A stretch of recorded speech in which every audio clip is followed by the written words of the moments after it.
activity 3, lunar landers. So it's brilliant. Cosmic and Gem have made it. They are almost at the moon, but now they need to land safely. So you and your children are going to explore how they can do this.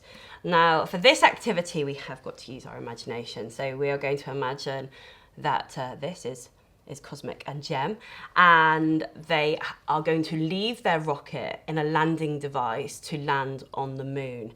Now, the landing device is going to be from an egg carton. And so what we want to think about is, if they are simply going to land on the moon in this, would they be able to land safely? So if we drop this from a great height, and I would thoroughly recommend that you do, in front of the children, then what's going to happen to Cosmic and Gem? Will they land on the moon safely? And if they do not land on the moon safely, what can we do to help them to do that? So in this activity, you will need access to egg boxes, and you will need to check those boxes for cleanliness first.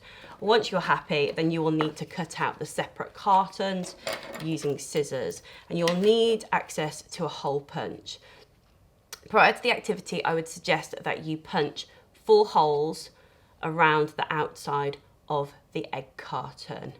And then you will set up your classroom with a range of materials that are suitable for the children to use.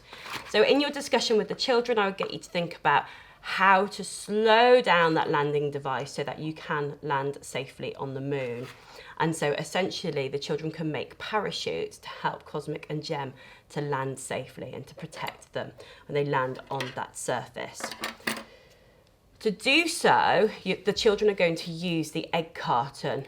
With the holes that you have created, the children can use pipe cleaners, and they can use these really simply by threading the pipe cleaner into the hole and then pulling it out and twisting the pipe cleaner. This secures the pipe cleaner to the landing device.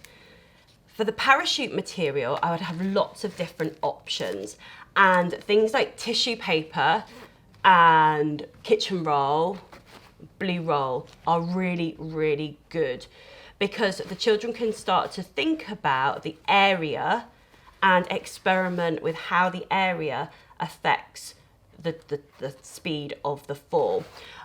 So for example, if we use a sheet of kitchen roll as our parachute, then the children can simply attach this to the pipe cleaners.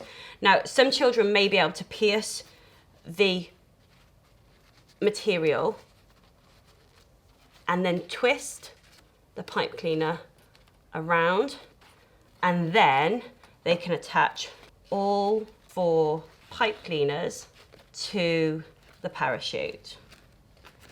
If the child is unable to do this independently, then there is an easier method by which they can simply grab a section of the material and twist the pipe cleaner. As long as they've got enough material, this will hold and the parachute will be securely in place. So I would suggest that your children try this in the classroom and see how their parachute affects the fall of the landing device. Encourage them to think about whether they can slow down that fall, or whether different materials may act as a better parachute. Then, when they think that they've come up with their best, their safest parachute, they can take out Cosmic and Gem, and they can go outside to their lunar landscape where they can try out their landing devices and see whether their parachute will help them to land safely on the moon. So before you give the children the eggs in this activity, please ensure that you do check the eggs for cleanliness and only use clean eggs in the classroom. When you finish the activity, clear up all of the mess outside. The plastic bags are really useful for this, and make sure that all of the children wash their hands ready for their next learning activity.